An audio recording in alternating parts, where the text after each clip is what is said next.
So I have one little thing here that I wanted to share that I just kind of had a miniature experience of. There's an ending to the one passage in Life at its Best called "Have Hope" that I just wanted to read. It says, "Not through desperate self-seeking, but through constant self-giving, is it possible to find the self of all selves." And what I realized in reading that little ending to that passage is that not only does that entail my normal traditional thought of like giving, like constantly doing things for others or trying to think of others, but the giving of the way, I love the way this is said, but through constant self-giving, that phrase, constant self-giving, really, it gave me the experience of also another layer of this for me to work with is the constant giving of myself from my presence, giving my presence to people, giving my energy to people, is just in my presence, in my being, trying to be as open as I can internally for others to experience that externally. That in itself falls in the same category. And I really appreciated that insight that I just had of how important that is and falls under the scope of self-giving. So I just wanted to share that little experience. The great remind. Thanks, Jake. Jake, it was beautiful. That you emphasize that aspect, of the quote. That's in reference to love. Love is defined by just constantly giving. Love never wants to take. It always wants to give. It's self-giving. Always is giving because it's so full. It's so full of love. And Jake, in the Lord's Prayer, when we say, "Thy kingdom come," that's what it means. Thy presence come. So I love beautiful. What you just said. I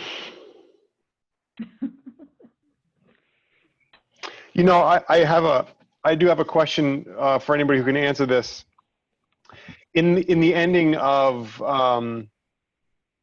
O Pavarti Gar, where you have a line, you are Izad, the only one worthy of worship. What is Izad, or who is Izad exactly?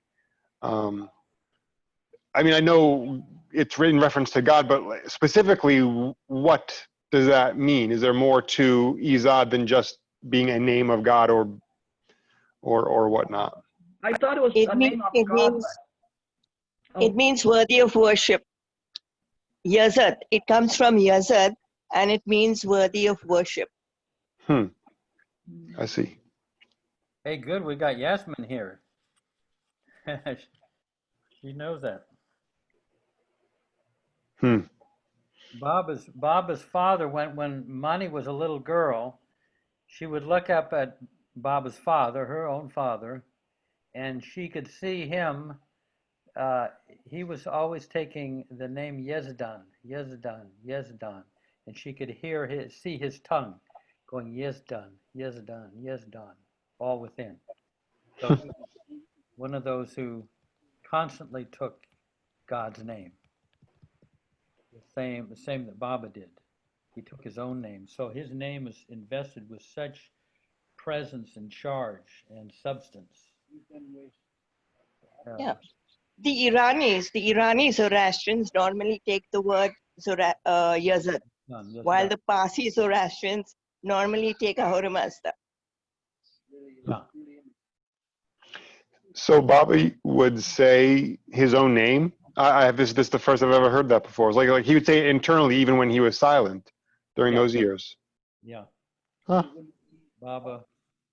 Baba said, although I have been, this is close to the quote, although I've been taking my name, I can't say, although I've been taking my own name, I would hear it if you would say it with real sincerity, something like that.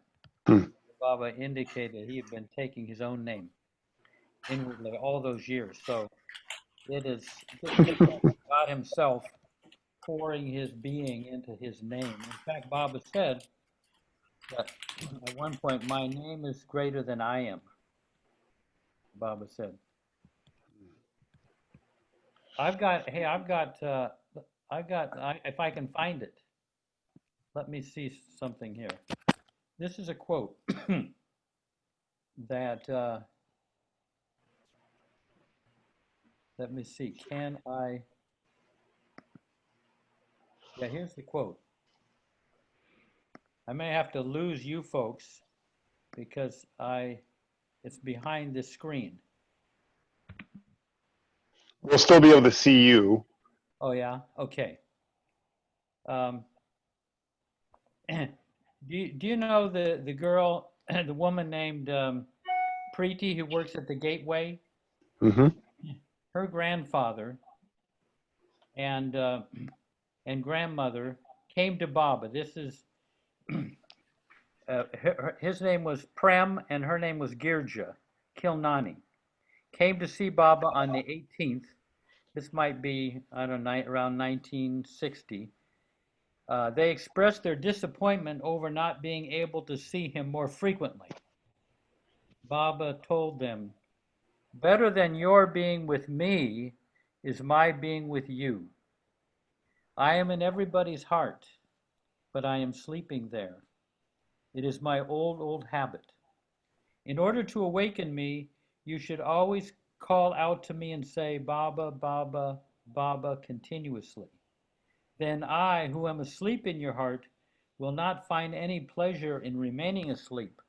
Let alone sleep, I shall not find even time to doze. I shall slowly be awakened in your heart by hearing your constant call. You are taking my name constantly. Once I am awake in your heart, you too would awake and remain awake for all time. Therefore, repeat my name constantly and awaken me in your hearts so that you become awake for all time." Wow. That's the quote. Hey, Jeff. Yeah. I mean, obviously, we should not take it literally, right? I mean, taking Baba's name, or there may be people who love music and then keep chanting or repeating or remembering a particular song that is very, I mean, they love, and then they just keep on humming that song. Would are these two the same, or are they different? I mean, you say it silently within, Yeah. so that you're not bothering your neighbor who may. Right. I mean, you silently inside, you hum a tune. I mean, you feel that, right? Actually, it flows from your heart, not your head. It could start out in your head, Baba, Baba, Baba, but when it starts to come from your heart, then that's much deeper and richer. And I'll tell you this, you might find this interesting. Sarosh was one of Baba's Mandali. He was with him since he was 18 years old. He grew up in Ahmednagar, but when we went to see him, and this is in the early 70s and through the 80s, he used to say his whole thing with Baba, I don't know if you can see me, I'll put my screen down, but he would say, all I do is, he was a businessman, but in and behind everything, it was just Baba, Baba, Baba, Baba. So that was his whole thing. He was saying Baba's name constantly. So then, in 1970, he came to New York, and Darwin said the moment Sarosh touched the American shores, he could feel waves and waves of love that were all the way 5 hours away up in Schenectady, New York. He could feel the waves just from Sarosh saying Baba's name after 40, 50 years of saying Baba's name. Then he eventually got up to Boston, and Darwin and Gene Shaw came over from Schenectady over to Boston. And as they got closer, they felt greater and more powerful waves of love and everything. Eventually, they got to the house where Sarosh was staying, and they found him. He was just sitting there with a jigger of whiskey, boringly reading some pamphlet, totally unaware I mean, Eric Darwin said it was clear. He had no awareness of what was going out from him in all directions. You know, he was Wow. saying Baba's name, but he didn't see the, you know, the extent to which it was flowing out of him. Totally effaced. What they saw coming out of him. What's that?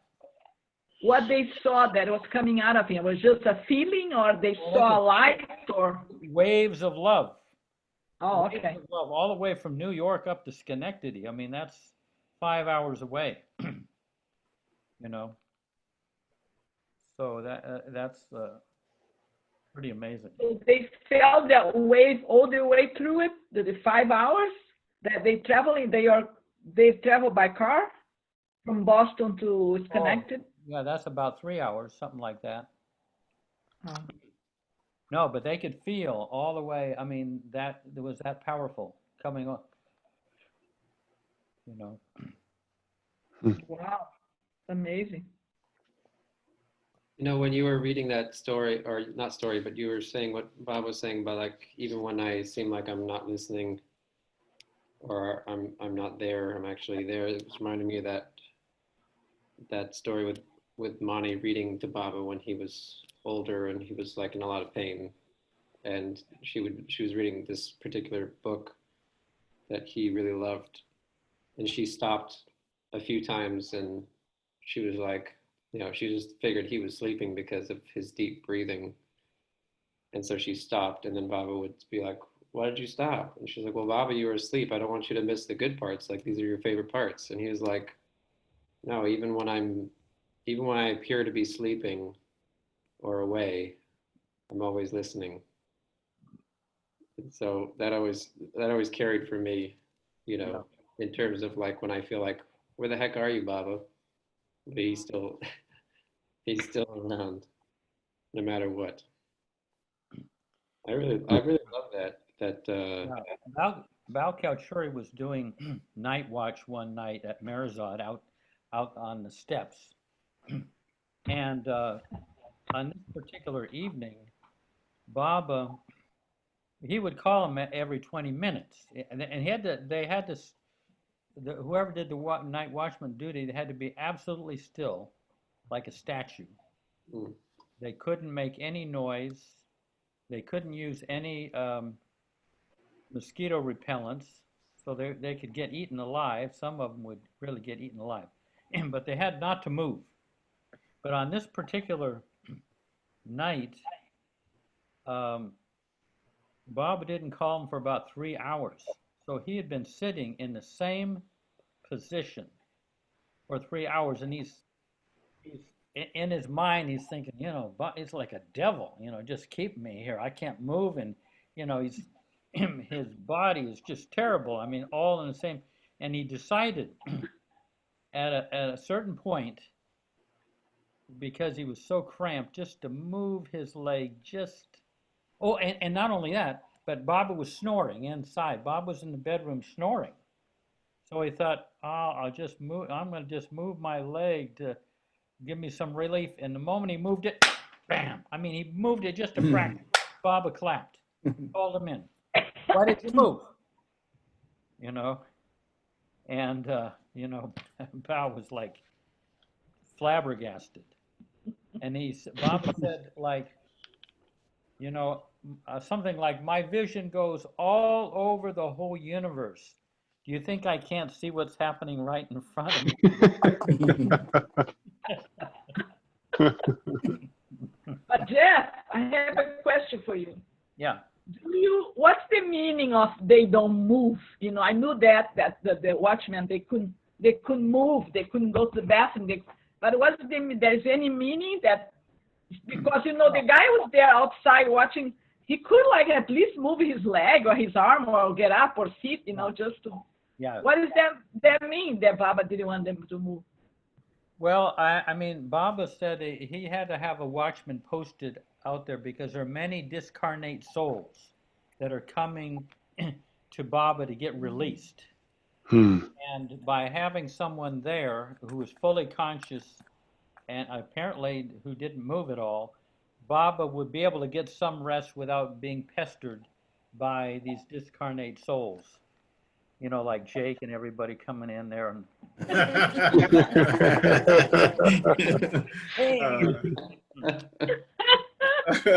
So then this incarnate souls would stop. say that again. If this incarnate souls, they would stop seeing a watchman. Yeah, that didn't that move. would keep them at bay. Keep them at bay. Keep them from proceeding in and pestering Baba. Yeah. That's why. Oh my goodness. That was, Hey, Dan Sparks. Oklahoma's here. Hey, bro. Hey, good to see you. Thank you. Good to see you. That beard is getting a little more luxurious. Yeah. I keep procrastinating there, but maybe tomorrow. Maybe I'll give it a trim. Yeah, maybe around Christmas, you know, you should a job. Yeah, that always really humiliates me when the little kids walk past and point and say, "Are you Santa?" That's great. Yeah. Well, here's a thing in my own case about taking Baba's name. On one of my trips, I went to India, and right from the airplane here in Myrtle Beach, you know, I took Baba's name inwardly. The entire, Sorry to interrupt. And Oh, then I hey. suggest you went to India? who, me? Yes. I've been India about 50 times, maybe Where more. did you go? I'm more Indian than you are. I clocked more time in India than you have. Well, I'm stuck in two places. I don't go to India. I don't travel, so yeah. What's that? I don't travel much in India. I've only been one more place. So I've been to Mumbai, I've been Dhanu and Kodaikanal. But you live in Bombay, don't you? Mumbai? Yes, but right now I'm in Dhanu because of COVID-19. Yeah, you're stuck. Yeah, you're stuck Okay, on so Zoom. thank you. You can continue your story. Okay. So anyway, so I, you know, the whole trip, I took Baba's name, except when I was talking. I wasn't like talking and saying Baba's name at the same time, or if I was reading, you know. But so I did this, and then on the day I was leaving, Baba woke me up at 3 in the morning, and flashed this to me. And it was worth the entire trip. He said, and I'm putting it into English. It was just a flash, but I knew I can put it into English what he meant. And what he said was, you know, you've been taking my name diligently all these past weeks, but you seem to forget that I'm here listening. You know, I was kind of radiating Baba's name, but Baba's saying, but hey, you call my name, I'm here, you know. You're kind of overlooking that fact. You know, I mean, if I say Lenita, you know, you turn around and look, you know. And the same way with Baba, you take his name, he actually, you know, he comes to the forefront. So anyway, I thought that was well worth the entire trip, waking me up at 3 in the morning. so what's your answer to Baba? Well, I mean, what did he reply? No, I got it. And I did it with sense of humor too. You know, so this That was great, Jeff. Then you got this. he's right there with you. You know, you call him out of the shadows into your living room. Yeah. There is an interesting story, Jeff and everybody. During Lord Krishna's time, the wife of Pandavas, you know, the 5 brothers who are on the right side, and then they're fighting their cousins and all that stuff. So what happens is this wife of 5 brothers is called Draupadi, right? Yeah, Draupadi. And it so happens, I mean, I'm not going to into the whole story, but it so happens that she'll be humiliated in the court of the king. And then, these guys will just take her sari away and to humiliate her. And yeah, pull her sari. And at that time, what she does was to remember Lord Krishna and say, please help me. So that's her intention. So what she says was, Lord Krishna, please come from Dwaraka. Dwaraka is the name of the city where Lord Krishna rules, right? So she says, Lord Krishna, please come from this particular city. And well, the help does come. Lord Krishna offers, make sure that she's not humiliated further. And then she says to Lord Krishna, why did you take such a long time to help me? So then Lord Krishna says, I have been with you all the time, right near where you are. But you said, come from this particular city. So I had to go there and come to you. That's what he said. Oh, good. Yeah, good. Yeah. Hey Jeff, do you know that story? It's in That's How It Was, but God, it's just so beautiful. It's the one where I think it was Krishna, but it's the one where one of the avatars is with a disciple, and he asks him to go down by the river or something like that. I think it was Buddha. Maybe it was Buddha. He asked him to go down by the river to get something, or something like that. He asked him to go do a menial task, and he goes through this whole thing, this whole lifetime or something like that. I mean, it was so incredibly beautiful. Oh, yeah. It just crushed me. Shared that story. That was like, what is Maya? Yeah. And yeah, Erich took us on a lot of journeys way off into that, all through that ourselves, not knowing where he was going to go with the story. Yeah. Yeah, that's a book. That's How It Was. It's well worth getting that book. There are many beautiful stories recounted by Erich in there. Yeah. Gives you a real flavor of what it's like to be with Baba. Yeah. Yeah. It's the one where he falls in love with that lady. He goes to knock on somebody's door and he falls in love with a woman and he completely forgets about his master and all that, and then lives a whole life, and he lives a whole Which life. book is that? That's How It Was. It's a green book, paperback. Oh, There I have this book. Yes, Yeah. I got this book. It's beautiful- old, I have for a long, long time. Yeah. Of course, he wrote. Yeah. Yeah, did we lose Jake?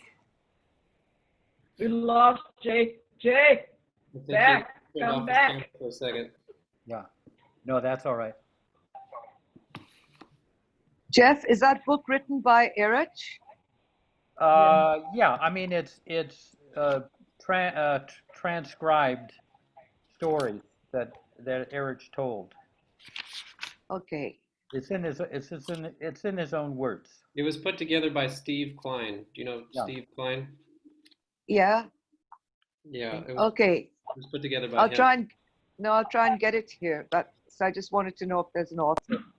Oh yeah, like this book is just like, to me, this book is like stories from, it's like the modern day Bible stories or something. I don't even know. Like It's like being in Mandalay Hall with listening to the stories. Oh, lovely. Yeah, Thank you.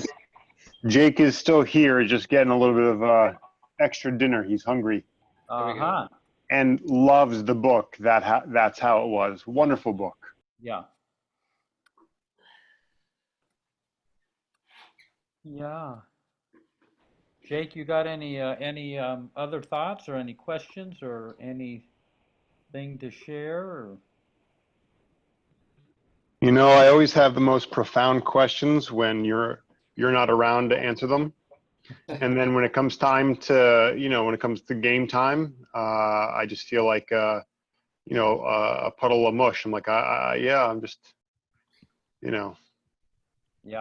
I guess I should just start writing them down. That's really what I need to do. Well, they sometimes, sometimes when we're just here and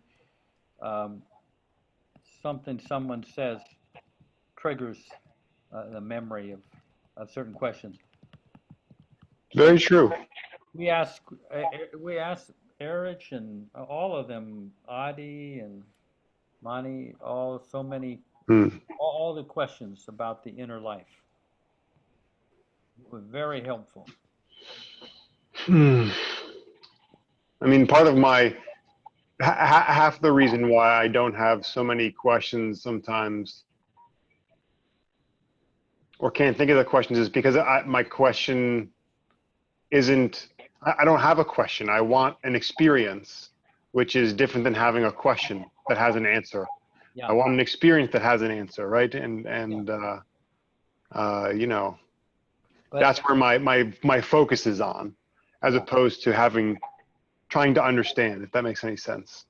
Yeah, but sometimes the answer is a way to the experience. We kind of learned that. We didn't ask questions that got answers, in the intellectual sense, but questions that led to a deeper experience.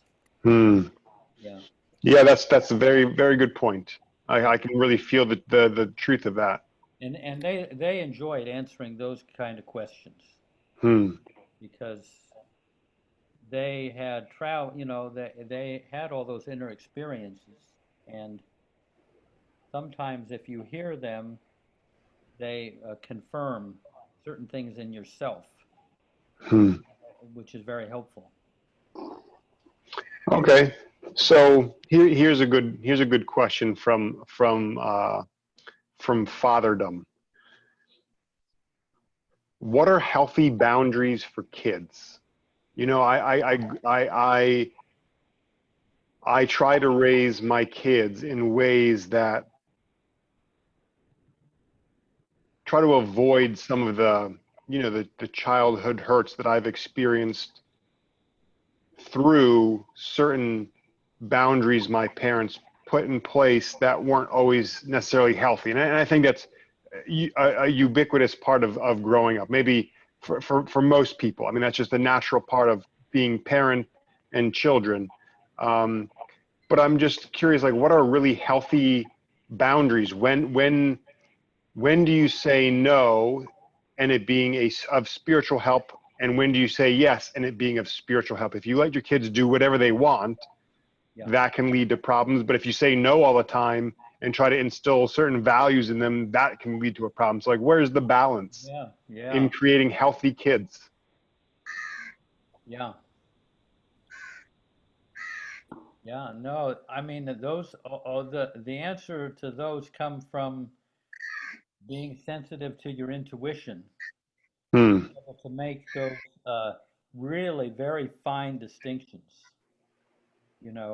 But I would say this, some children have an inborn sense of love and right and wrong and good and bad.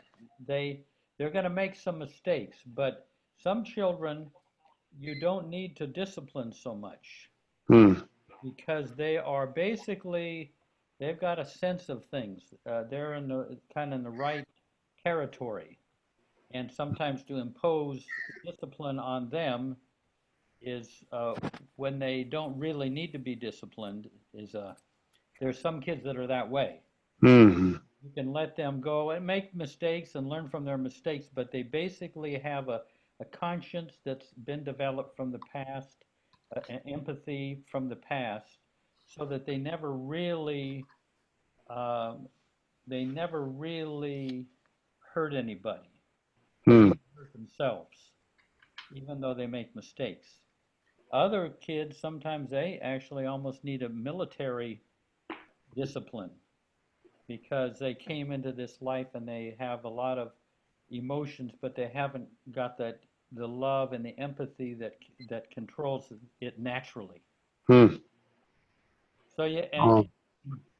or there may be a particular emotion that your kid has that they don't have a natural, loving, empathetic control of. Hmm. So you might have to put a boundary there. You know what I mean? Yeah, no, that definitely makes sense. It's a fluid thing as opposed to it being a rigid, this is what these are the specific boundaries in all cases. It's yeah, I can certainly feel the intuition being an important role. And certainly as a father, I do really try to use my intuition when I can, but at the same time, not even at the same time,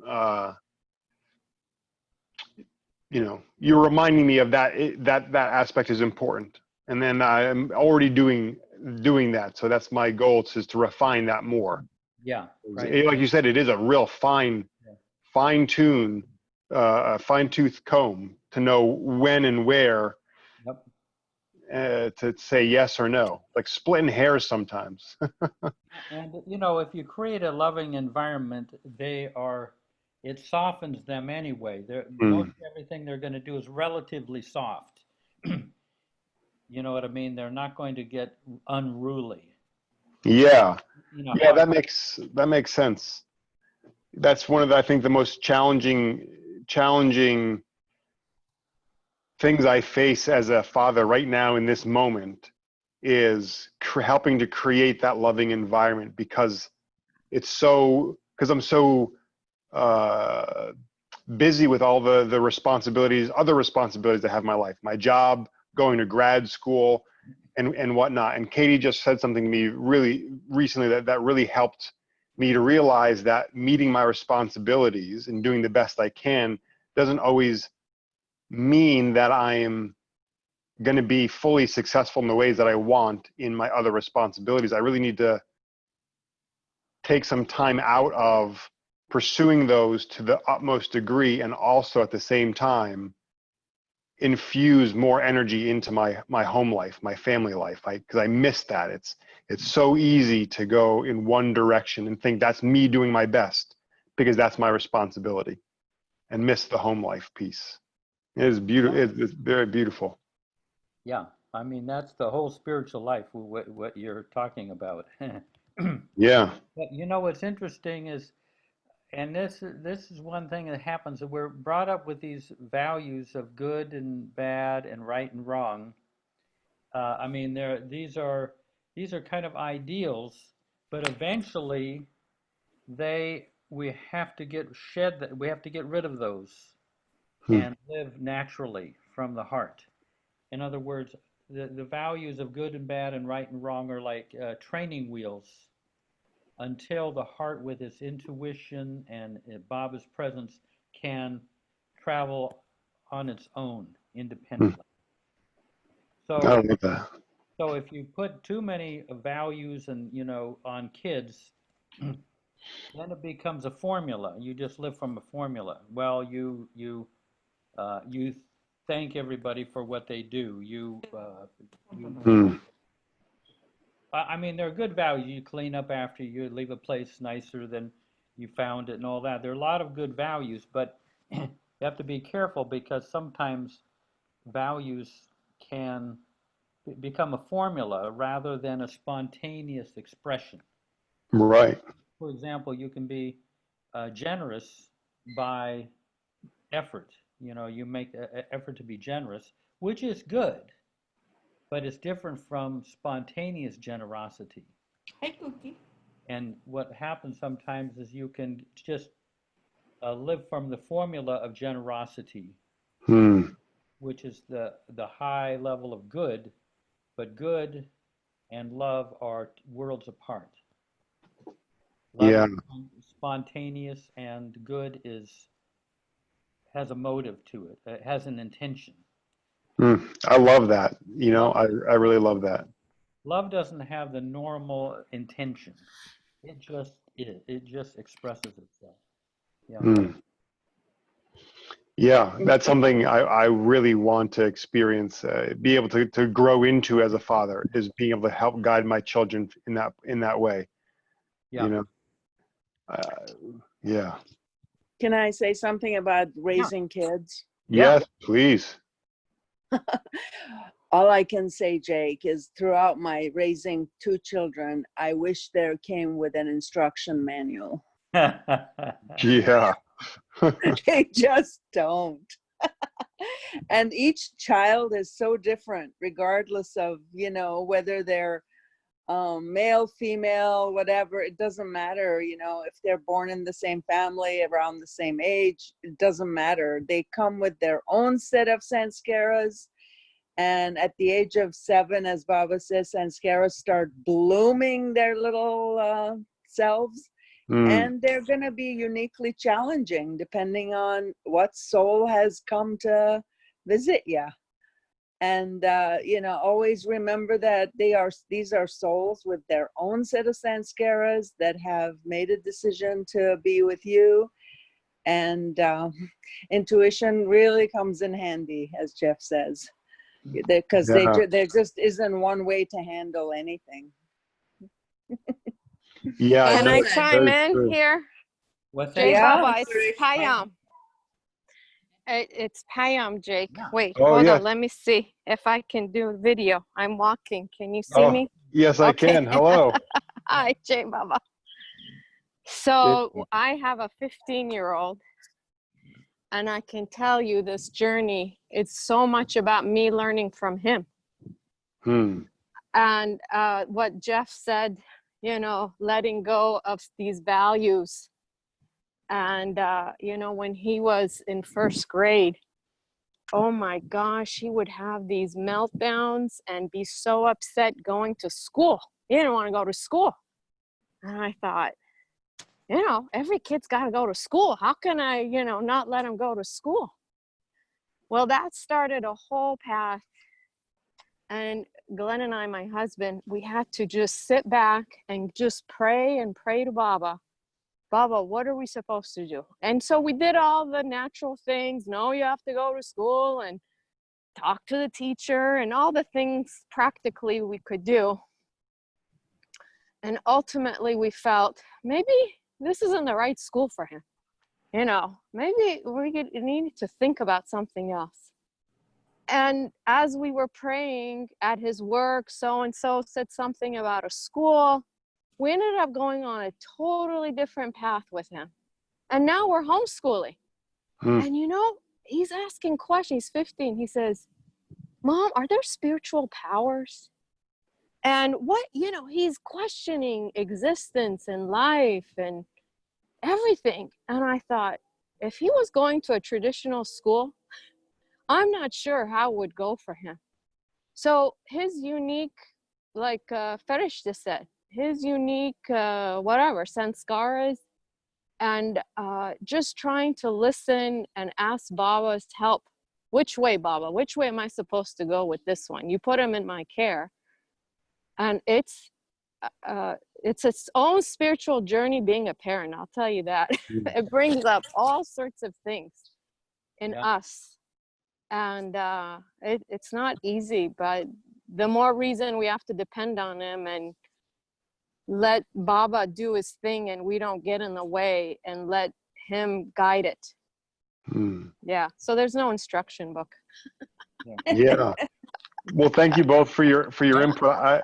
And to your point, Payam, at the very, you know, at the very end, you know, being a parent and fostering children is a very spiritual journey. There's no, I think that's very true. I can't tell you how much I felt like I was had gotten somewhere before I had kids in a spiritual sense, and then I had kids, and it's just it shows me my shortcomings very quick. Yes, you know? They're really much more work to be done.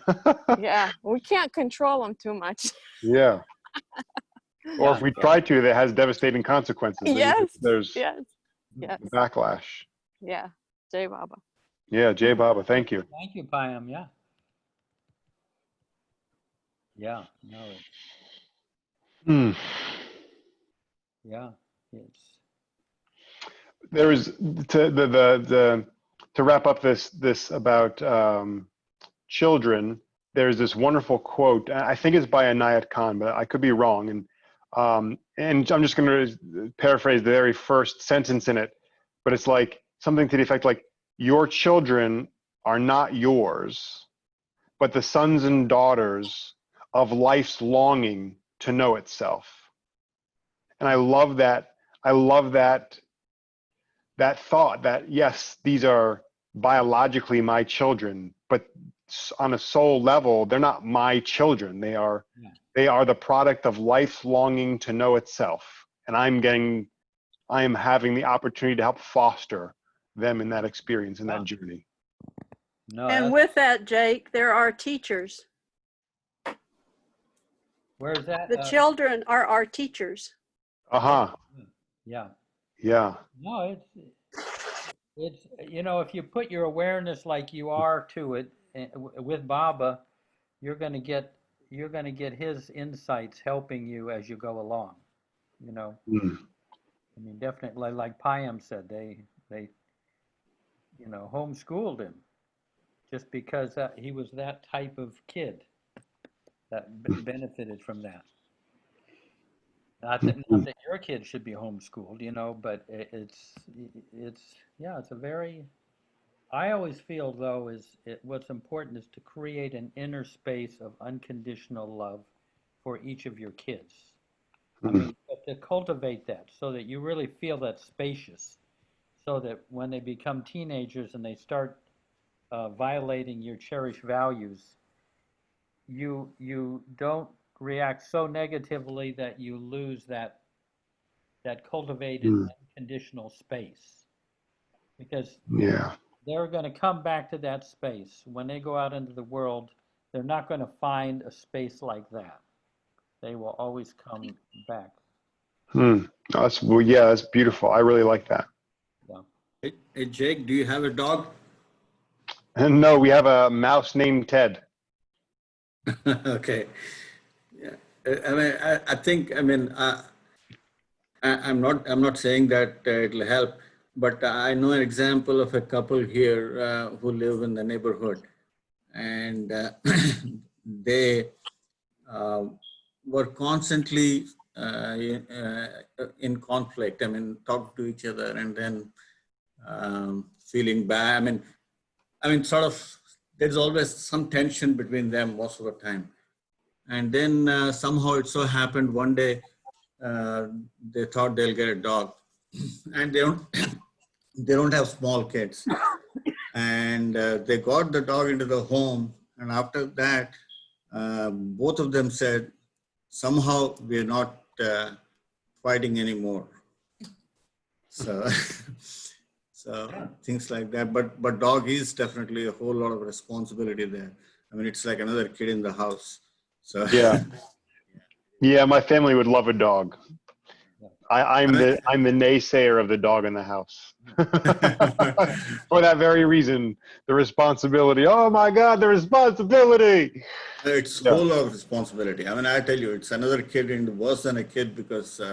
It cannot speak to you, so you have to be even more careful than raising kids who can speak.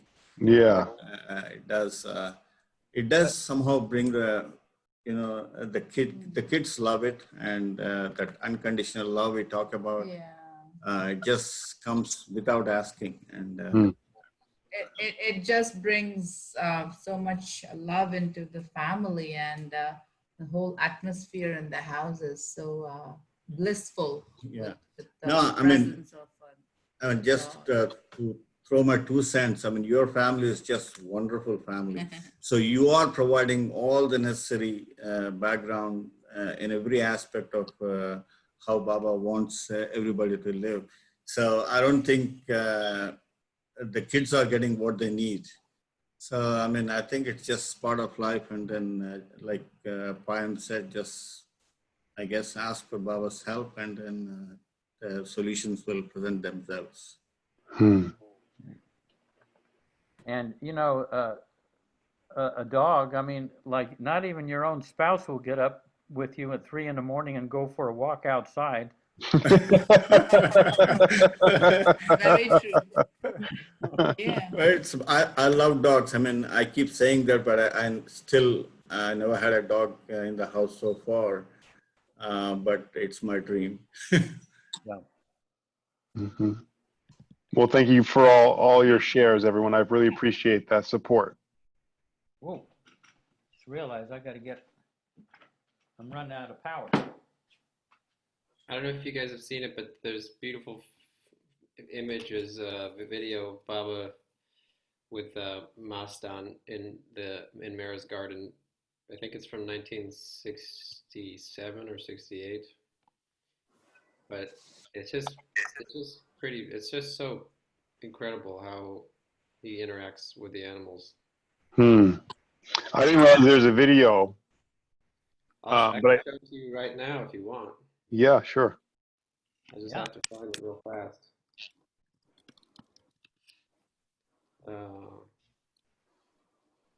There, Baba.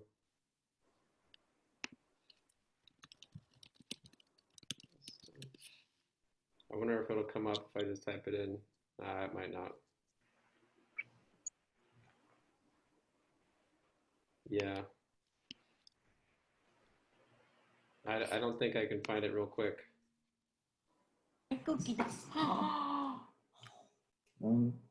We were all very surprised that Baba, right next to his tomb, he had all the little graves of his favorite dogs. Wow. Whoever heard of that, you know? Oh, interesting. I didn't know that the dogs were buried next to Baba's tomb. Yeah, they're just, I think they're under a banyan tree that's, maybe 50 feet or something from Baba's tomb. All buried. That's so incredible. Yeah.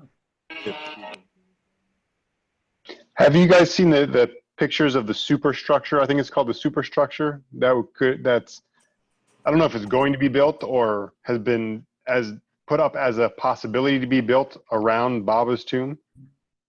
That thing is amazing looking. It's hard to imagine, the tomb being transformed in that manner. But my goodness, Yeah. I guess you really got to tend to the crowds that will come. Have you seen that proposed model of, yikes. Oh, there we are.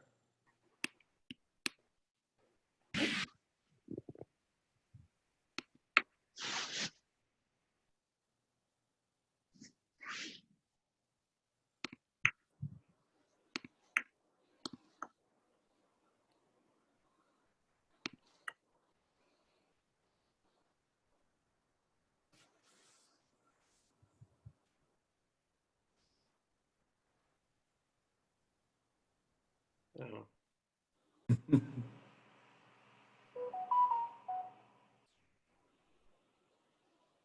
Oh, it's Mastan. Mastan, yeah. Yeah.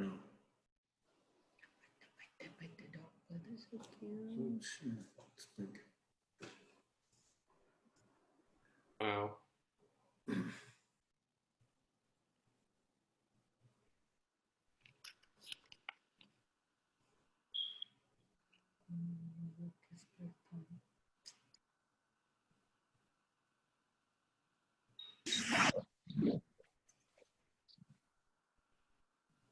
Am I recalling correctly that Baba said Mastan would become a human in his next lifetime because of the interaction with Baba that he had?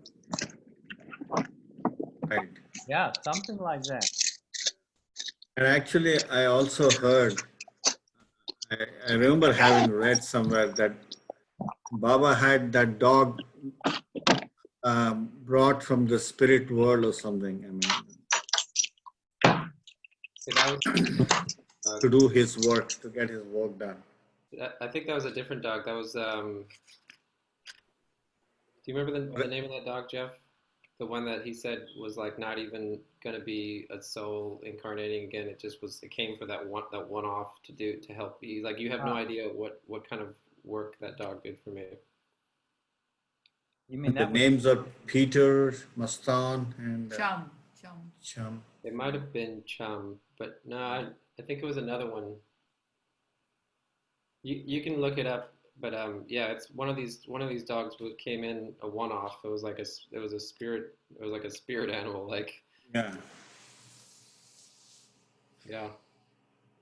I know Balna too used to feel that, when Baba would say that this dog is going to be like on the second plane in its next life, he felt that these were people that had misused their powers on the fourth plane and they had gone down to the stone form, but now they're moving by leaps and bounds back, so they don't have to do the drudgery of one form after another. They kind of leapfrog over whole kingdoms. Wow. That was Balnatu's feeling, and I felt the same. That, and Baba knows which ones are coming back up again, second time around. I almost forgot. Do you guys know you know Laurent Weichberger, Jeff? Sure. Yeah, he um he just he just released a book today called Surrendering with Meher Baba. I don't know if any of you are interested, but it's I've read a couple of those chapters and it's quite beautiful. I mean, it shares like people's experiences of what they've gone through in terms of or their personal experiences with and thoughts on surrendering with Meher Baba. Yeah, yeah. I would recommend looking into it if you have the time. Beautiful. Yeah. I knew that he was working on this. Yeah, I don't know how he finds the time. He's a very bright guy, very smart, very competent. Yeah. He's got all these recordings of Don Stevens. Yeah. Yeah. I just looked up, and the other couple other dogs that Baba had were Warrior and Bhuti. Bhuti. Oh, Bhuti is the one, I think. Yeah, because Bhuti in Indian language, Hindi or whatever, it means basically from spirit. Yeah. Bhoot means spirit. Yeah. So maybe it was Bhuti. Bhuti, maybe. Yeah. It sounds close. I mean, I wonder if it is named for that reason, but at least the sound indicates that it's in the spirit kind of thing. Yeah, when I get fired from a job, they'd give me the boot. I thought it was bad, but I guess. No, but this Bhuti, it's like you stress it. I mean, Bhuti. Yeah.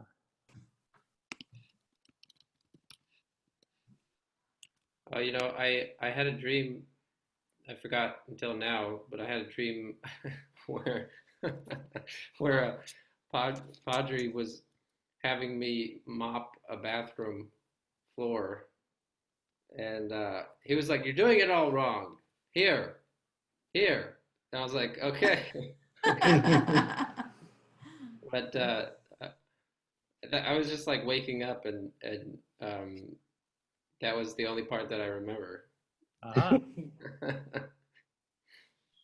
Very colorful person. I'm doing it all wrong. I feel like that's how I think in my own head. I've thought about when Baba finding fault with people. It's if you're not acting with him, if you're just acting on your own, then it's his duty to to find fault with you. The moment you're being selfish and not doing something with him, then it's his job to catch you every time it's not like he's finding fault with you. He's finding fault with your selfishness that keeps slipping out, keeps showing itself. Yeah. And I think Erich kind of realized whenever Baba would point out a mistake, he knew automatically. I mean, he would, he knew, and he'd look up at those all-knowing eyes of Baba's, and he knew that Baba knew. So sometimes Baba didn't have to say anything. I mean, all Baba had to do was just kind of look at him a certain way, and he knew that he had just done something selfish and not with Baba or not for Baba. So, I mean, it could be, you know, if you join Baba and you really don't have a lot of Baba in you, you know, he's going to find fault right and left. Mm-hmm. Because things that we think are all right to do, often a lot of it is just kind of selfish. It's not offensive selfishness, but it's selfishness, and Baba, you know, goes after it.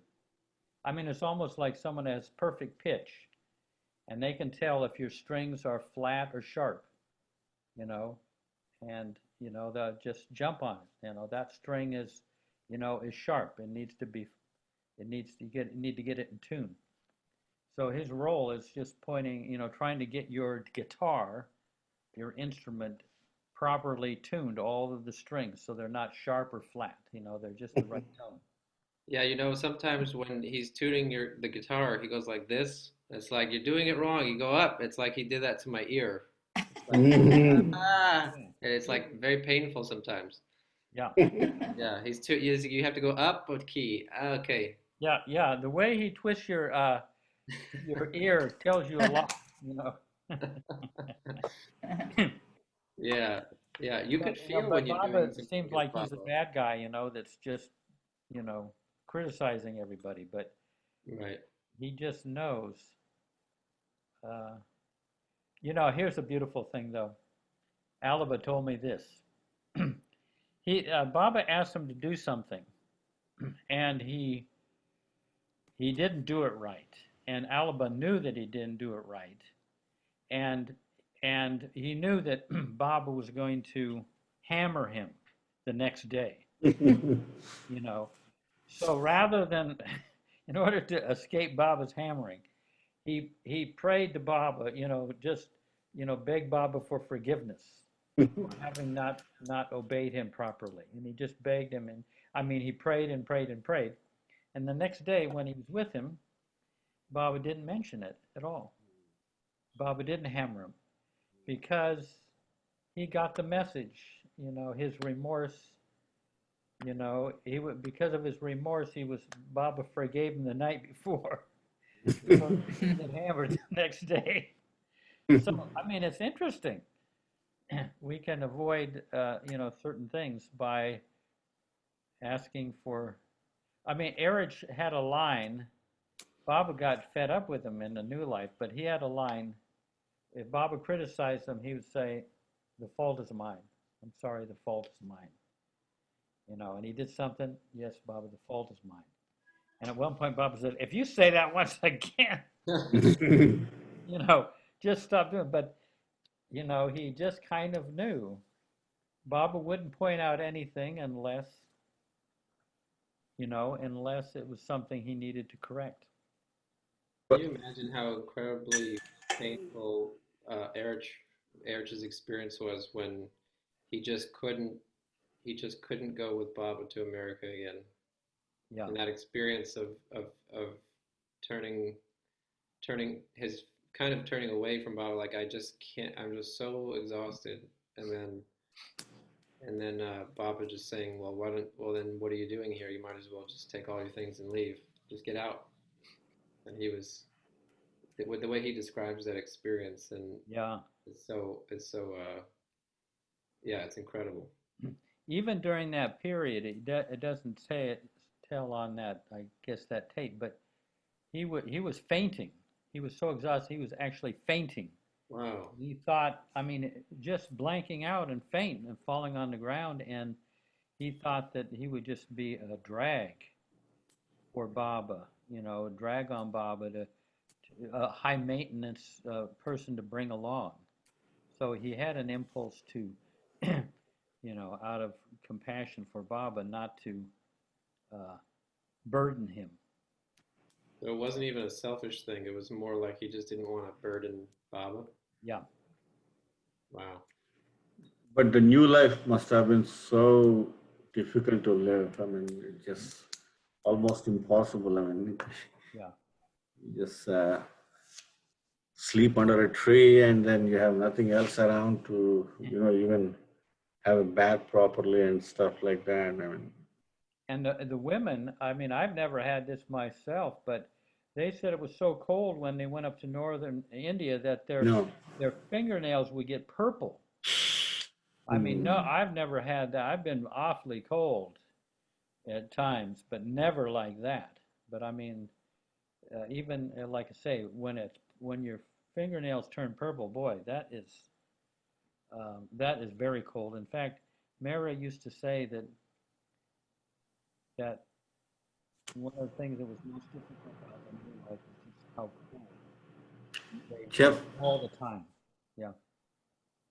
we are unable to hear you clearly for some reason. Maybe Oh. you're a little too far or something. I mean, Yeah, I don't know. yeah, now it's okay. Now it's okay. Oh, You might have covered your microphone with your hand. oh, was I? I don't know. Where is the microphone? It's something, even I don't know, but it just takes all sounds. I mean, it's somewhere hiding. It's a Well, I small was little just thing. saying that Mara used to say that they were so cold. I mean, one of her main memories of the new life, they were just freezing cold. Just never could get warm, which is horrible because you're just waiting until you get to a warm place.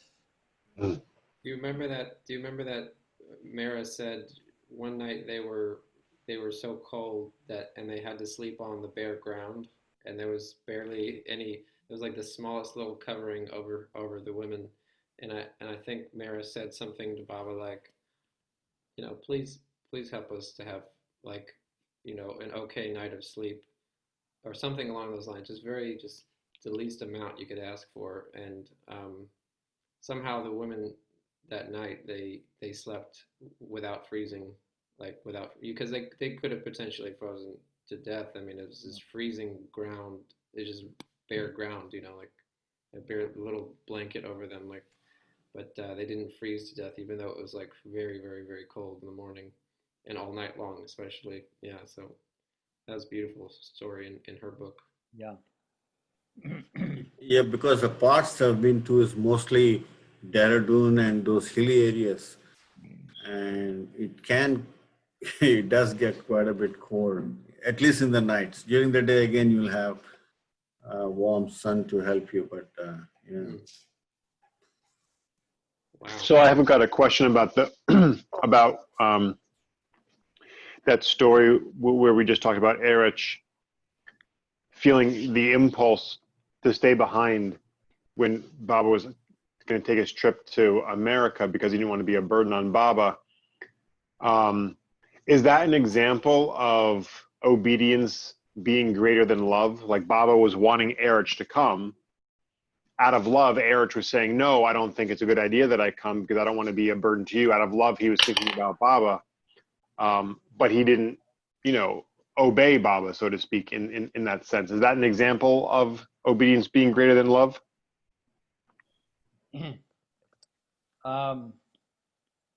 Well, yeah, I mean, I'm trying to, I mean, he talked about this quite a number of times. I'm trying to get back to where he's coming from. Yeah, it might be a very loaded question or a hard question to even answer.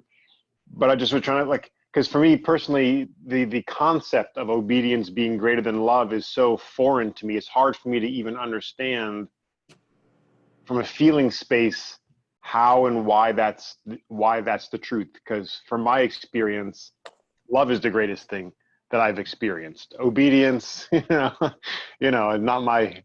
my strong suit. I don't think. I try, but it's not my strong suit. Well, I mean, really, obedience is a greater degree of love, and surrender is the greatest degree of love. And you get this. What is it? Love is a gift from God to man. Obedience is a gift from master to man. Or surrender is a gift from man to master. Hmm. You know, You say surrender is a gift? from man to master, Mm. which means we have to kind of do we have to, we receive obedience from him, but surrender is where you give yourself entirely to him. Love seeks the pleasure of the beloved. Obedience does the pleasure of the beloved. And surrender seeks nothing, knows no one but the beloved. But That's beautiful. Mm. You know, what came to mind when you asked that, Jake, was in terms of my everyday life. When you were saying that, I was reflecting, like, yeah, what isn't love like? I thought love was the greatest thing, and then it kind of dawned on me that, like, my actions are sort of like on a daily basis. I don't feel Baba's love. Throughout the day, I don't feel it consistent, like all the time. But what helps me prevent myself from digging myself into a bigger trench of not feeling his love even more is keeping some semblance of what I feel is my obedience to Baba, like my responsibilities and my when somebody speaks wrong to me, to do the best I can to rely on him and to trust that what I'm going to say is not going to be hateful, and even my thoughts that are very sticky, like I know that if I rely on him, then it changes the course of my life in that moment. Because if I would have just gone off of, like, well, I don't feel you, and I don't feel your love, Baba, and I don't feel this person's love, and I'm just going to go off of that because this is not okay. And then when I start doing that, I really feel the repercussions. Like it feels like I'm being disobedient to Baba's order to me, which is really in order to serve him, I have to learn about what that even entails. Every day in all my interactions, I have to that because I don't feel his love. I really don't. Like sometimes, some moments, it's so on the other side of things, like. But I know I have to be obedient. I know that I have that knowing, like I have to be obedient. I don't know. I don't know if that makes sense. yeah, what Baba said to Arnavas, I didn't ask you to feel me, I asked you to love me. The feeling is on a different track from love. In other words, if you wait around, if you kind of get up on am I feeling Baba, and now I'm not feeling Baba, now I'm feeling Baba, now I'm not feeling Baba, that you're on a roller coaster. I mean, I've told you, well, I'll tell you some other time, but no, I think I mentioned it to you from Mara, something when I was young. She was saying goodbye to a lady from the porch there at Mirazad, who was going back, ending her pilgrimages, going back to the west, and I was just there saying goodbye to Mara just for the day. I was going back to Marabad. But she said to this lady, after telling her, take Baba with you, Baba will be with you there. But then she said, sometimes we feel empty and depressed, but we know Baba wants us to be cheerful, and we make efforts to be cheerful. And inside I thought, if she hasn't mastered, she's been with Baba side by side for decades and decades, if she hasn't mastered the experience of feeling Baba warmly in her heart all the time, then love, this is what I thought, as a young person, I thought, then love must be different from what I thought, something different. Because Mara was certainly radiating love. I mean, but that's her own kind of private experience. but her love is there. And because I used to feel probably like you, I used to feel like, wow, I was feeling Baba this morning, and then, wow, I lost the feeling. What did I do? Oh my God, what have I done? I've lost the feeling, and then I get it, and then I lose it, and everything. And I was after that, after Mara sang that, I never bothered how I felt. If I was empty or depressed or happy or whatever. Well, then where were you coming from then? I mean, because it's so on the forefront, feelings, the feeling state. Like if you say you weren't coming from those places, what was the shift for you? Like to what space did you go to? Surprisingly enough, we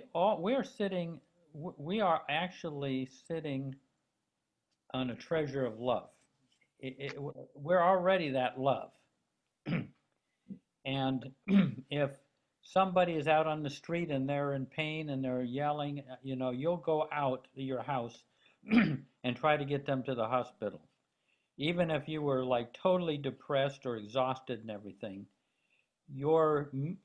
the act of love was not dependent upon your mood. Moods are in a different track. People think, oh, I'm in a bad mood, so I'm away from love. You can be in a bad mood and still be very loving. You can have a roaring headache and do some of the most loving things. I mean, and a lot of it is having confidence, I think, that you're coming pretty much all the time from a place of love.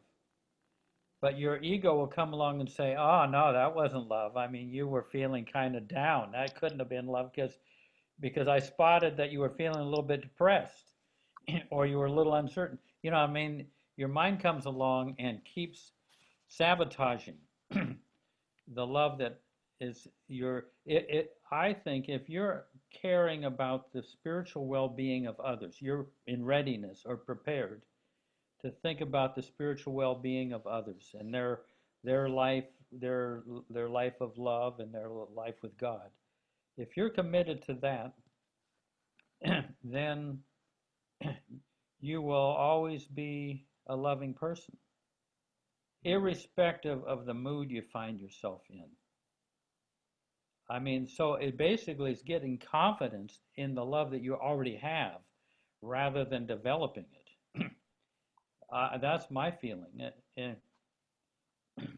That's a big one. I call the state of unfelt joy.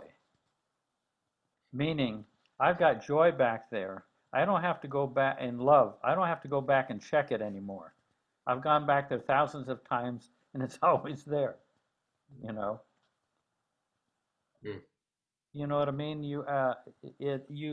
But having confidence that you're really coming from love, from Baba's love, then I think it helps immensely, because then there isn't all the self-doubt, or thinking, well, I'm in such a bad mood, I don't have any love happening here. Like the self-criticism where you're like, I just spent half the day being mean to my wife or something, or I spent the half the day just being grumpy to everybody, and how, and then it's just thoughts. That's the thought stream we're talking about. The thoughts and the emotions. Yeah. We plug into those, and we become those instead of the love that we actually are and have. Yeah. Yeah. No, that's really helpful. That's really helpful. I mean, it's and not only that, a place to start with people is just know that you both love each other, and then your emotions and your thoughts try to sabotage that. But we love each other all the time. It's not like love grows. That quote of Baba's that I have shared, where Baba says, all differences between one another are merely superficial and cannot affect the love we feel for each other deep down. So we already love each other, so that's the best place to start. You know, hey, we actually love each other. Now, what can we do with our sanskaras to get them to separate enough to actually see that truth? You know what I mean? But if we buy into our sanskaras, well, I don't like that guy. You know, today my sanskars are not harmonizing with that person over there. But we just put so much stock into our sanskars and not into the love that we have. I mean, I don't know if that makes sense, but we're a lot more loving than we that we give ourselves credit for. And it's not like we're loving. Baba's given us the love. Yeah, I mean, if, for example, today I was probably at the zenith of like the amount of stress. Today was like the culmination of like the amount of stress I could handle. Today was very stressful. Yeah. And then I had one of my guys call me, and he's like, "Hey man, you know, this guy was just being a total," and he was like swearing, and he was just all riled up. And he's like, "This guy was giving me so much attitude, and you know, I don't want to deal with this tenant. You know, I don't want to deal with him. You call him. I can't deal with him." And so I called the guy, you know, and I had two ways about it. I could have said, well, I could take what he said and automatically assume that I'm going to be talking to somebody who's real challenging, and I'm gonna go in it with that mindset, or I'm just going to be like, Baba, I have Alan has absolutely, I mean, absolutely no patience and no place inside myself where I feel any bit of love or compassion for another human being at this point. I'm that stressed. But I'm going to let you take this call because I can't do it. I really, absolutely cannot. And I love these moments where I call the guy, and of course he answers. He's like, "What do you want?"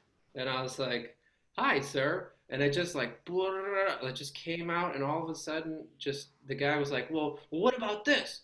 And I was like, "Oh, well, I'm so sorry to hear about that. Well, but you know, this and that and that." And he was like, "Oh, well, hey, what's your name?" And I was like, "Well, my name's Alan. What's your name?" And he's like, "My name's Tommy. I like you. I like you more than the other guy." I was like, "Yeah, okay. Well, I'm really glad to hear that, you know, blah, blah, blah. You have a nice day." "Well, you have a nice day too, man. You know, I'm sorry. I'm sorry I was a little rude." And it just shifts the whole thing. Yeah. And I had I mean, that's, to me, it's proof that it's like this. I truly, I mean, down on my knees, like I have nothing. I had nothing to give. I mean, in terms of kindness. So it had to be Baba. I mean, yeah, you get eclipsed. I mean, that love, Baba's love is right there, and yeah, it'll eclipse us in a moment if we open to it. You know, like how real was all that stress? You know, how real was it? Yeah.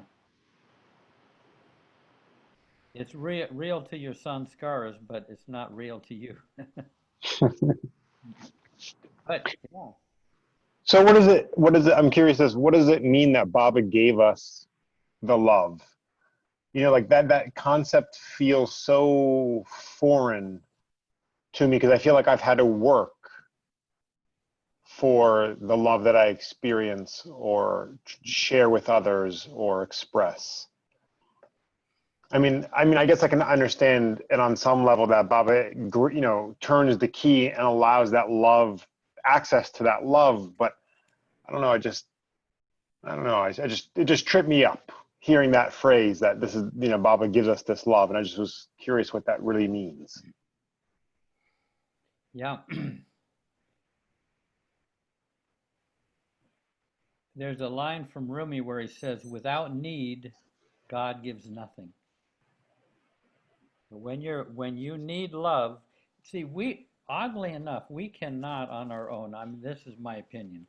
On our own, we cannot produce a drop of love. We can't produce, it's all begged. And where do you beg it from? You beg it from him. So when you need when you need when you need help and you express it, then that allows Baba to eclipse your usual melodrama with his love. But it's like it's a constant begging. You know, I once had a vision of the Mandali. I mean, I think it was a dream. I can't, way back when. And I saw this, Baba was there, and all these people were lined up getting, you know, love from Baba. You know, they had their like begging bowls, so to speak. And they were lined up, you know, for miles. And the Mandali, here's what they were doing. They were just butting in line, getting love, going out, you know, sharing it and everything. And then they come back with their bowls, and Baba was just kept filling their bowls up at the same time as these people were coming one at a time. In other words, they had no shame about having to beg. They just went there with their bowls. They got Baba would fill them up. They go out and share it, give it to people, come back with an empty bowl. And so he was continually filling their bowls. They were breaking in line, basically, while these everybody were dutifully in line. I said, "What's going on here?" I love that. They had I no love shame. that. They had no shame about asking for love. Oh, it's beautiful. Baba said, "He who asks for my love will be my chosen one." Yeah, you know, so I have, you know, grown in a certain stage of my life. I have grown to view, you know, the experience of love that I have coming from something that I do or don't do. You know, if I'm not experiencing love, you know, then somehow I'm off in myself. Like there's some blockage that I could possibly do work on, or try to, you know, try to analyze and look at, and, you know, do the trench work that we talk about sometimes in Effort and Grace. But that idea of, you know, but anyway, so I feel so attached to that. There's a level of me that I'm so attached to that viewpoint of my relationship to love and the experience of love that I have from Baba. And I really need to let some of that go, because while there might be some truth to, I can do some things to help free up space in myself or shift things so things are freer. At the same time, you know, I can still be loving. I can still be in relationship with others without that experience for myself. And that's all. I feel like it's a hard thing for me to give up, because I really enjoy that experience of love for myself in doing loving things for other people. And maybe that's not even love, the definition of love then at that point. I don't know, but I have a lot of attachment to that sense of experiencing love. Yeah, and I think that's good. I just think, you know, sometimes I see people and I think they are really loving people, but they have their opinion about it. They may not actually feel like they're very loving. I can actually feel that they're very loving. They don't need to work about anything. They're in the right territory. You know, they're in the right space already. You know, in other words, you're working on these little, you know, different things of love that would cause you to feel love. But you have a whole background of love there. I mean, I don't say that to everybody. Some people, they don't. Yeah. But there's reaches a certain point where love is your background. Baba, love is your background, and you are always going to act from love. You won't be able to not do it. Even if you lose your temper and get angry, you're going to make amends.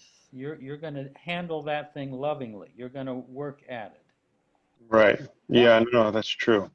You know, so you're proceeding, a lot of it is just being confident of the love that you have, because if you're, if you're looking at, if you read your sanskaras, you check in with your sanskaras and consider that how you're doing, you're making mistake. Yeah, that makes a lot of sense. I mean, I get a kick out of people, say, how you doing? And what they do is, instead of going to the love that they are, they look at their sanskaras. Oh, it's just an overcast day. It's stormy today. They're looking at their sanskaras, which, we do have to kind of be aware of them, but we're not that. But having confidence that you are a loving person through and through, because of Bob. Yeah. And that you don't have to go on self-improving. You're sitting, you have it. Just ask. Yeah, right. Just ask for it. I mean, Right. it relaxes you, because you're. I wish there was some kind of metaphor, but. Yeah, no, that's okay. Your point is felt. I can feel within myself the truth of what you're saying. Yeah. I can see how I have not developed that confidence yet. Yeah, it's just a matter of confidence. It's not that you have to develop the love. Yeah. Right. There's a line from Rumi where he says, "You are so upset by the bad stitching on your sleeve that you overlook the magnificence of your own garment." Yeah. No. I love that. That's great. Yeah, yeah. And that's what the ego job is, to find some fault in you and get your consciousness to shrink down to that fault and feel bad about yourself, so that you actually wind up leaving your love, the awareness of your love. It gets you on the little nitpicking things. Yeah. In discourses right now, it says 99% of human suffering is not necessary. Yeah, self-created. Yeah. 99% of human suffering is self-created, not necessary. Yeah. Oh. Yeah, I mean, the ego wants you to, it gets the mind under its grip, under its power, and then the mind goes and finds all the little faults where you fall short of being a good Baba lover, or being a good father, or or being a good a customer complaint research. I mean, and it will, and not only that, it has all the data. It knows what you did. So. Oh yeah. I mean, we're in a society where it is like that, where you need to show the evidence. There's report cards for everywhere and everybody and everything. Yeah. It's like, show me what you did so that I can put qualitative value on you. Because if you don't have a certain set of this, then I can't really qualify. Quantify. I don't know what you are. You're worth this much if you've done this much, and it's everywhere. Yeah, it's even if you're just self-grounded and you're just working on yourself, your mind will torment you into sabotage your joy. Because if it can sabotage your joy, it has, it's winning the battle. I think we have to stop looking ourselves through others' eyes. What's that? We have to stop looking at ourselves through others' eyes, and you just be content within yourself. We always try to see ourselves as to how people think about us. Yeah. And so we try to perceive ourselves through others, basically. And when that probably is lessened, the chances that we may appreciate what we have will be higher. Well, some people are sensitive to how other people feel it. Yeah. But there are other people who are their own critic. Yeah. They're their own worst enemy. I mean, they're different natures. But Mhm. yeah. And then there are those who have a blending of the two, all Yeah. wrapped up in one, and that's something. Someone asked Bao Churi in the meeting place, "Is there a devil?" He said, "Yes. The mind is the devil." Yeah. Because it for so long it's the authority. Instead of going to the heart, we go to the mind and said, "What do you think?" "Oh, I think you're just selfish and phony." "Oh, really? Oh my God." You know, we just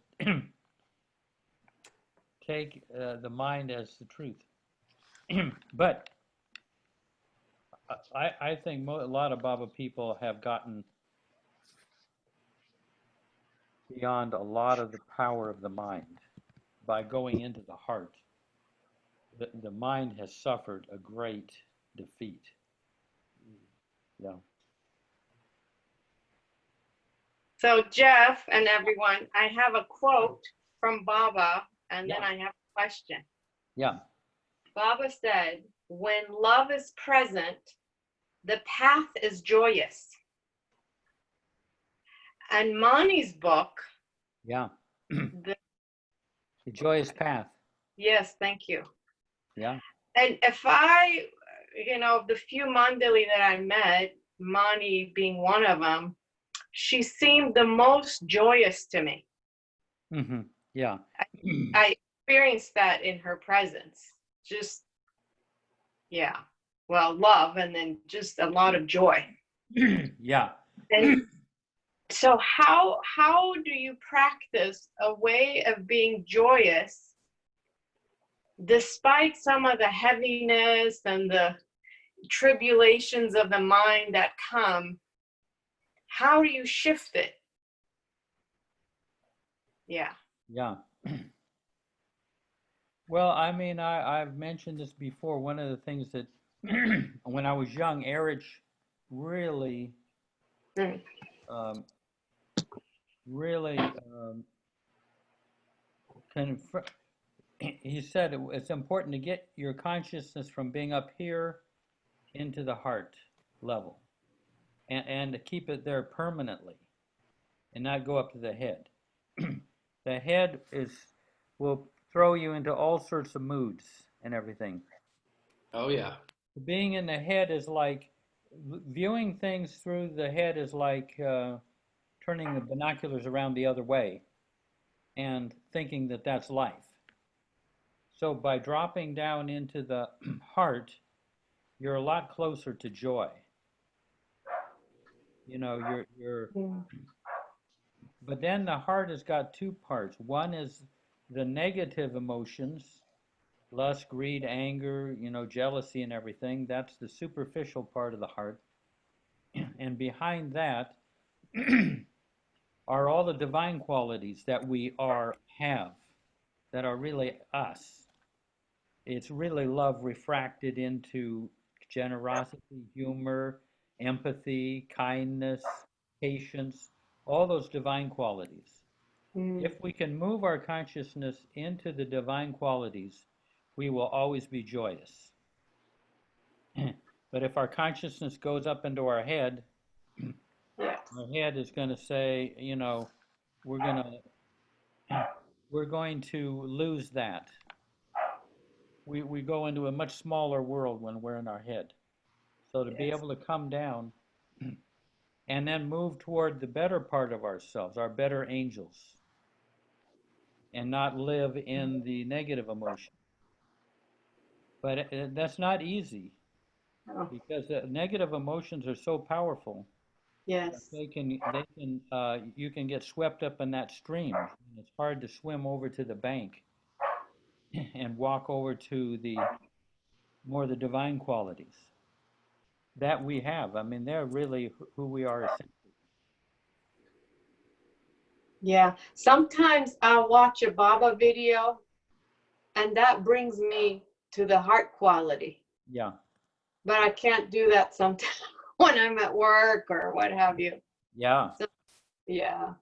Yeah. Sometimes I would, some of my worst jobs, I'd have to slip off to the bathroom, lock Oh, the door, and just just be there with Baba, and and then head back on the floor.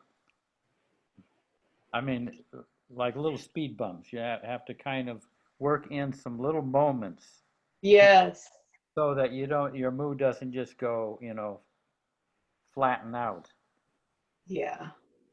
All sorts of tricks.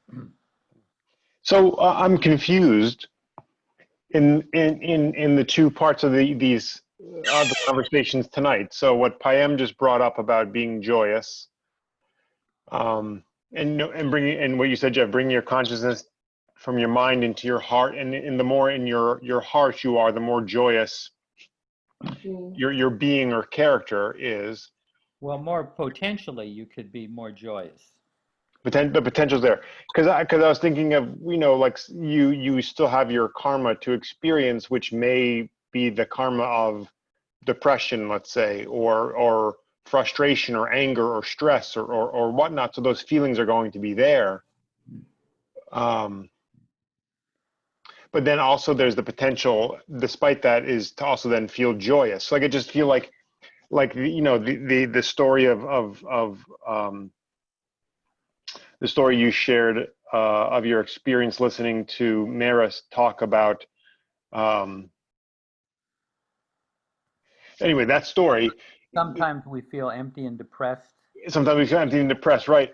That indicates that's going to be the experience. But how does then the sense of joy get overlaid on top of that, or where does the joy come in there? Because if that's possible, then I just feel like Mara would be experiencing that joy all the time.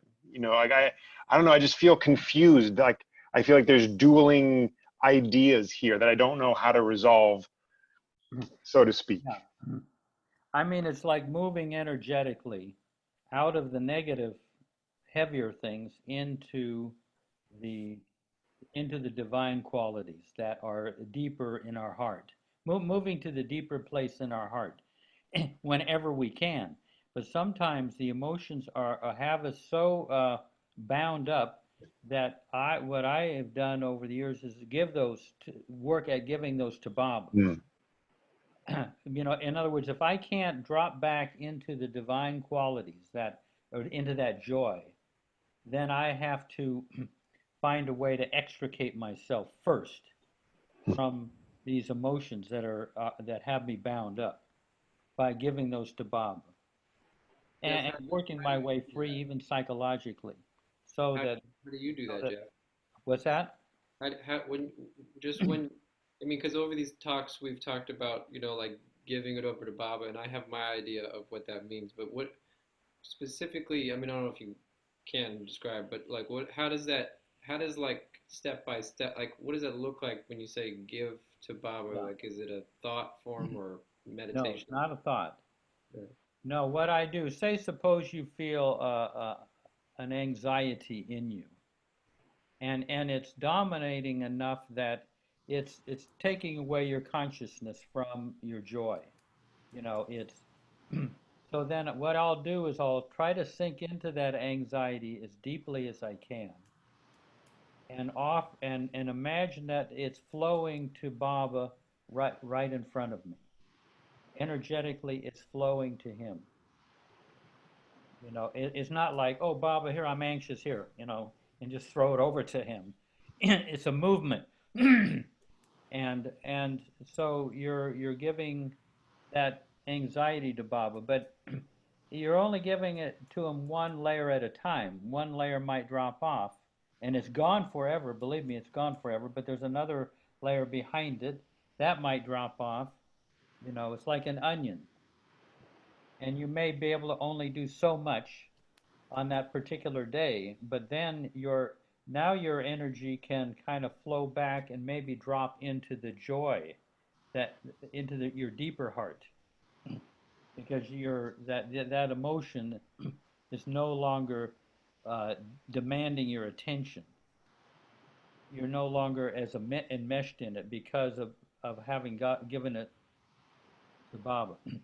But it's an ongoing thing that can be done as a way. And then here's what Darwin said: as you give things to Baba, like dread or anger and everything, layer by layer, each layer you give to Baba and it's gone, because Darwin said Baba is impressionless being. So whatever impressions you give to them, they are dissolved. But the main thing is that as you give things to Baba and they're dissolved, you're making more inner space, more room for Baba to live in you.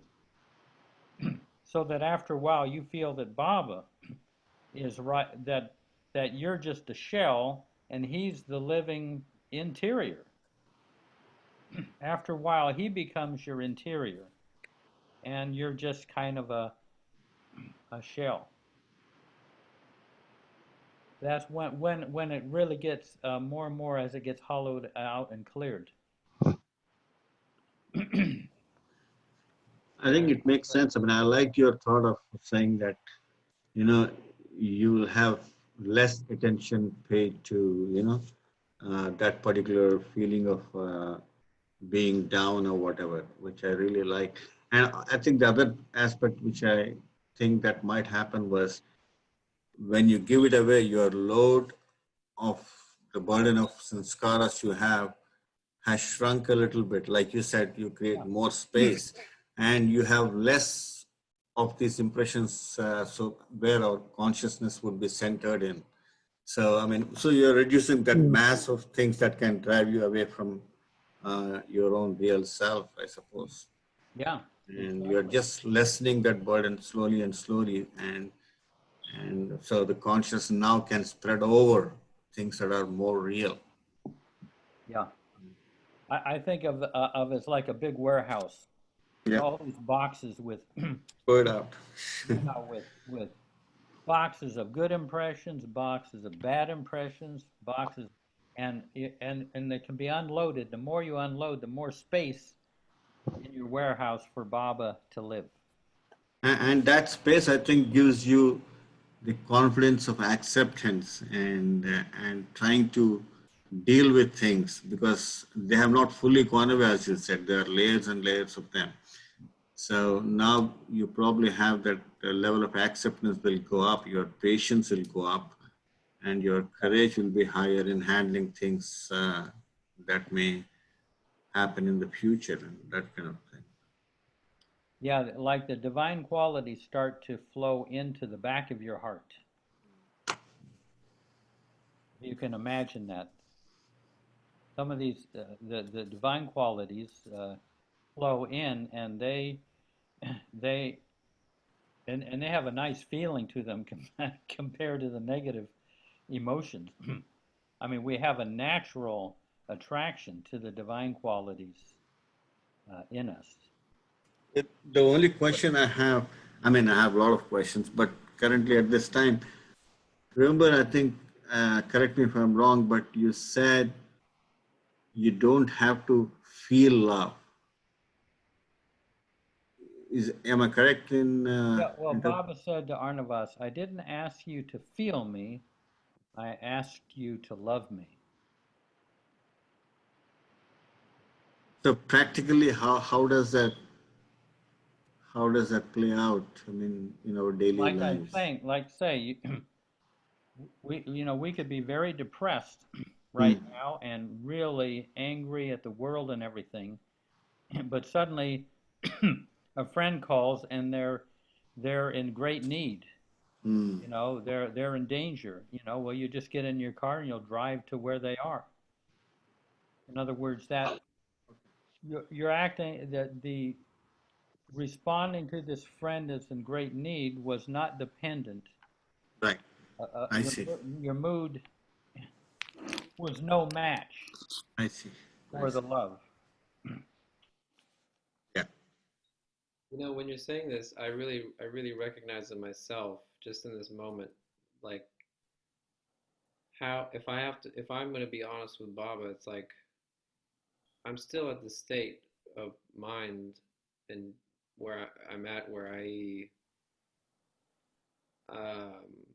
still need these fragrances of love to keep having me go towards them, because I still have these selfish motives that are, if I don't, like, for example, that's why this struggle in my mind, because I'm like, well, if I don't feel good, if it doesn't feel good, then why am I doing it? Bob, why am I doing this if it doesn't feel good?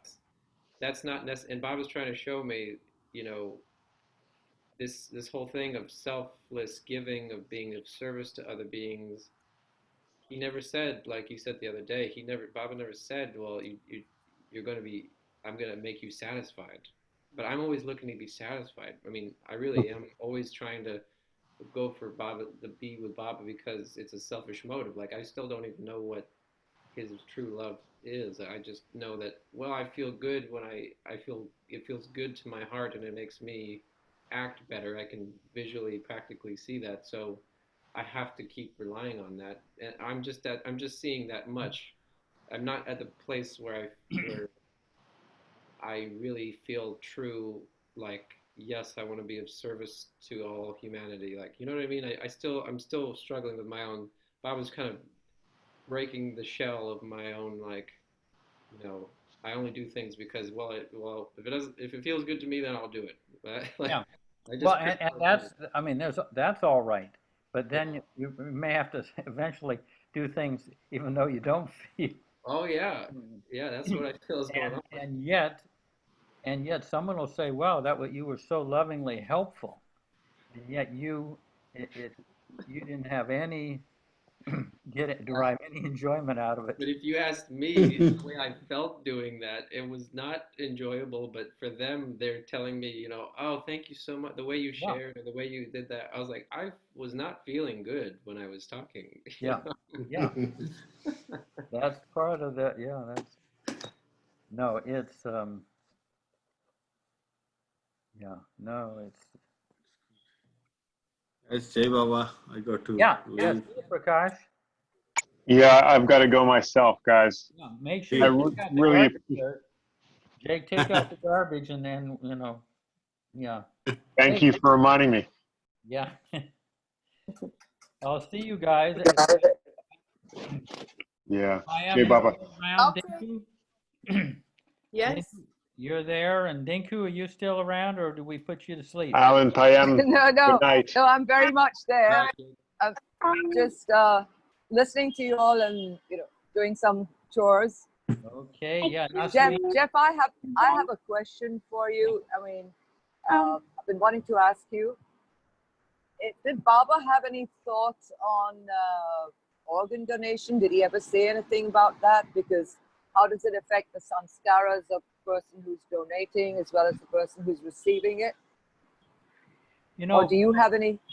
Baba said you can just have your body disposed of as you like. Whether you're cremated or buried, or you want to give some of your organs to science, I can't. What's You're frozen. Oh, okay. Here, I'll move. Yeah. Okay. No, Baba said,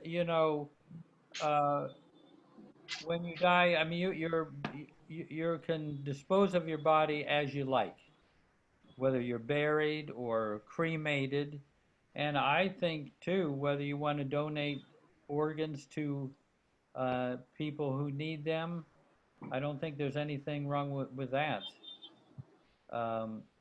He never actually spoke to that subject, but how your body is taken care of after you die is, Baba said, that's kind of immaterial.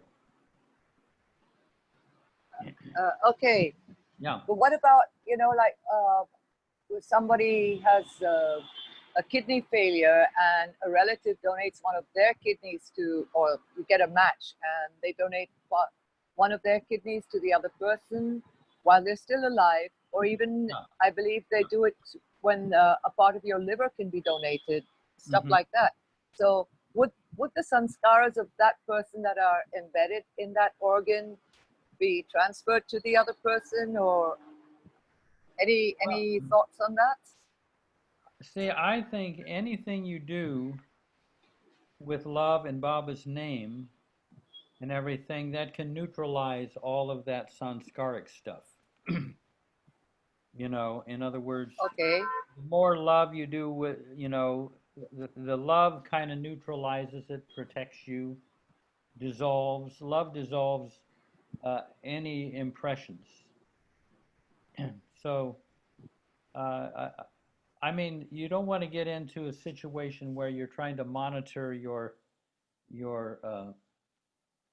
sanskaras. You know, like, oh, I shouldn't eat that food. I'll pick up bad sanskaras, or I shouldn't associate with that person because they're not spiritual. I personally don't get into those kind of evaluations, but just remembering Baba's name and remembering him, you are doing the best you can in the world as far as dissolving the veils between you and Baba, between you and your own divinity. In other words, an ounce of love can dissolve a ton of bad sanskars. Okay, thank you. Yeah, but I know people Baba people who donate, or someone who donated their kidney to somebody,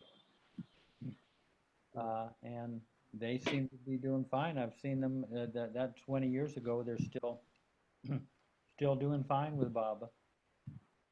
Thanks. No, I just wanted to know from the Sanskara's point of I view don't that. think you have to worry about that.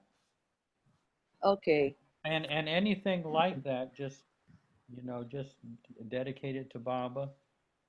Anything you can bring to Baba, everything kind of gets neutralized. Yeah. Yeah. Thank you. Yeah, sure. Thank you. Yeah. Excuse me. So I wanted to say a story before everyone went. It's not actually about Baba, but it's an Indian story. Wait.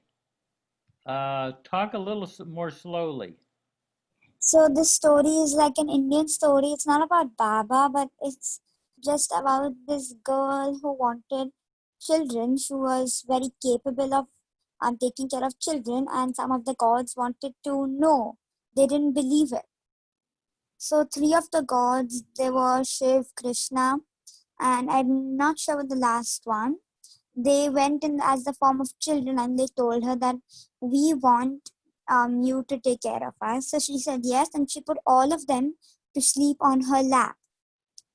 So then when the other gods saw that she was capable of doing it, the 3 gods that came as children showed their true forms, and they asked her that, tell us one boon that you would like. So she said that I want 3 of y'all as children. So 3 replicas of the gods came to her as children, and she became a very good mother. So it was basically like that. I would have said it when. Beautiful. Yeah. And that could happen, you know. I mean, if you dedicate your children to Baba, you know, and you're have that in mind, you might get some person who had been a saint in the past, or some great lover of God. You know, it can happen. Wow. Well, that was a full night, Jeff. Yeah, we better go because we got Angela's been kind of just relaxing there the whole time. This guy. Thanks, Jeff. Thanks, everyone. Jay Baba. Bye. Thank you, everybody. Yeah, Jay Thank Baba. you, Jeff. Thank you, Jeff. Jay Baba. Nasreen. Thanks. Yes. I'm listening all this time. Okay, well we're gonna go now. Yes. Please go and have a good night sleep with Thank Baba. you. Yeah. Much love to you, Nasreen. Yeah. Love to you all, Jay Baba. Jay Baba. Thank you, Jay Baba. Jay Baba. Jay Baba. Jay Baba. Atar Mer Baba ki jai.